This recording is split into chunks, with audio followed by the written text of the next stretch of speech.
কিরে বন্ধু, তুই এখন হাসপাতালে কে? আর কোষ না রে বান্ধবী, কি পাপ না জানি করছিলাম। সুনাম ফুটাবার যাইয়া বউ নিয়ে রচনা লিখছি, সেই ডানা শুধু মাইক দিয়ে শুধু কইছি রে বান্ধবী, আর কুঠি যাবো। এলাকার বেটি সল গুলো ভাঙ্গা আয়সা সে যে কি পিটুনিটা দিল রে বান্ধবী। মারি সোদনে 2 দিন ধরে হাঁকবার পারছিনি বান্ধবী, এই জন্য না ডাক্তার দেখাবার আসছি। তা তুই কি এমন রচনা লিখছু, আমাকে একটু শোনা তো। হরে হ, এটি কইয়া আবার আমি পিটন খাই তাই না? তোর তো ধান্দা ভালোই দেখতেছি। আরে পাগলা, আস্তে আস্তে কবু, আমি আর তুই খালি শুনতে পারলি হইল। আচ্ছা তাহলে শোন, রচনার নাম হচ্ছে বউ। বউ একটি আজব প্রাণী, এদের একটি নাক, 2টি কান এবং 2টি সন্দেহ চোখ আছে, যাহা দ্বারা স্বামীর কুকীর্তি ছাড়া এরা কিছুই দেখিতে পায় না। বিশেষ করে এরা স্বামীর মেয়েবাজি খুব ভালো করে দেখতে পারে। বউ এমন একটি প্রাণী যাকে দেখে সিংহের মতো সাহসী স্বামীও গার্লফ্রেন্ডের নাম্বার খালা বলে সেভ করে রাখে। আর এদের বুদ্ধি সবসময় হাঁটুর নিচেই থাকে, কিন্তু এদের বুদ্ধি হাঁটুর নিচে থাকলেও পরিবারে এদের গুরুত্ব অপরিসীম। এদের অস্ত্র হলো ঝাঁটা, বটি, খুন্তা, হাতা, জুতা, বালতি ইত্যাদি। আর এরা খুব ভালোভাবে ঝগড়া করতে পারে। আর বউ এমন একটি প্রাণী যে নিজের বউকে ছেড়ে অন্যের সকলের বউকে বেশ ভালোই লাগে। এই আস্তে কবারে, তোর কথা শুনে তো আমার ভয় লাগছে। আমার মনে হচ্ছে তোরে তো আমিই কষাই। আর এখানে কিন্তু নার্সের অভাব নাই। এই তো তুই কথার মধ্যে ফস করে পাটা ঢুকাই দিলি, চুপ করে থাক, আমি আস্তে আস্তে করছি হে।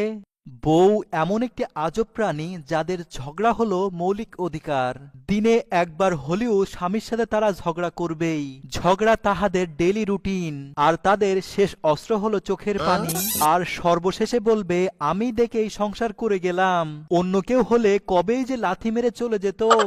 এরা যখন বউ থাকবে তখন বলবে শাশুড়ি খারাপ, আবার এরা যখন শাশুড়ি হবে তখন বলবে বউ খারাপ, অথচ দুটি এক প্রাণী।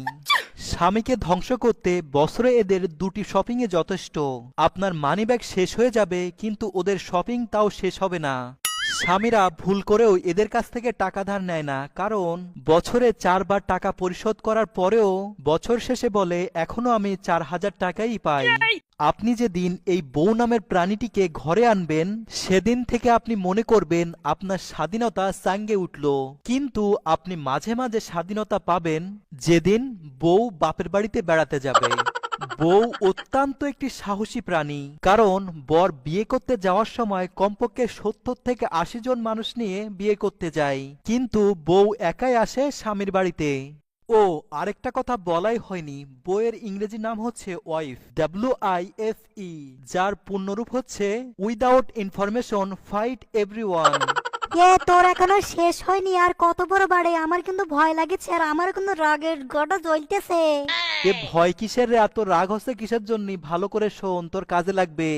বউ 2 রকমের হয়। প্রথমত যারা রান্না বান্না করে, থালা বাসন মাজে, বাড়ির সব কাজ করে, তাদেরকে আমরা গুণবতী বউ বলি। দ্বিতীয়ত হচ্ছে যারা খায় দায় ঘুমায় আর হাগে, তাদেরকে আমরা অকর্মা বউ বলি। এরা বোঝে কম কিন্তু চিল্লাই বেশি। কিছু বউ আছে যাদের একটু বয়স হয়ে গেলেই একটু মোটা হয়ে যায়, এদেরকে আমরা ভাবি বলে ডাকি। আর এই ভাবিদের উপর ব্যাচেলার ছেলেমেয়েদের একটু ক্রাশ বেশিই থাকে।